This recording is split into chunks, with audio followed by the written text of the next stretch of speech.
పెన్నిస్ అనేది ఇట్లా ఎరెక్ట్ అయినప్పుడు అంటే అంగం గట్టిపడినప్పుడు సెక్స్ చేద్దాం అనుకున్నప్పుడు పెన్నిస్ అనేది ఇట్లా స్ట్రైట్గా లేకుండా చాలామందిలో ఇట్లా బెండ్ లాగా ఉంటుందన్నమాట. ఈ బెండ్ లాగా పెన్నిస్ వంకరగా ఉండటానికి రెండు కారణాలు ఉంటాయి.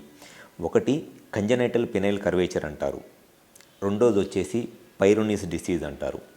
కంజనైటల్ పెనైల్ కర్వేచర్ అనంటే ఆల్మోస్ట్ అది వాళ్ళకి బై బర్తే ఉండే ప్రాబ్లం అనమాట. అంటే వాళ్ళు ఫస్ట్ టైము ఎరక్షన్ చూసుకున్నప్పుడే, అంటే వాళ్ళ లైఫ్లో ఫస్ట్ టైం ఎరక్షన్ వచ్చినప్పుడే వాళ్ళకి పెన్నిస్ అనేది ఇట్లా బెండ్ ఉంటుంది.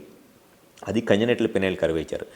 పైరోనిస్ డిసీజ్ అంటే వాళ్ళకి స్టార్టింగ్లో పెన్నిస్ అనేది ఎరెక్ట్ అయినప్పుడు స్టిఫ్గా స్ట్రైట్గానే ఉంటుంది, కానీ గ్రాడ్యువల్గా ఏజ్తో పాటు స్లోగా పెన్నిస్ బెండ్ అవుతూ ఉంటుంది అనమాట. ఇట్లా అది పైరోనిస్ డిసీజ్ అంటారు. సో కంజనైటల్ పెనైల్ కర్వేచర్ అంటే వాళ్ళకి ఆల్మోస్ట్ 15 ఇయర్స్ నుంచి ఎరక్షన్స్ స్టార్ట్ అయినప్పుడే ఎంతో కొంత బెండ్ ఉంటుంది. పైరోనిస్ డిసీజ్ అంటే అది స్టార్టింగ్ నుంచి ఉండే ప్రాబ్లం కాదు, మధ్యలో ఎప్పుడో ఒకప్పుడు వచ్చే ప్రాబ్లం అనమాట.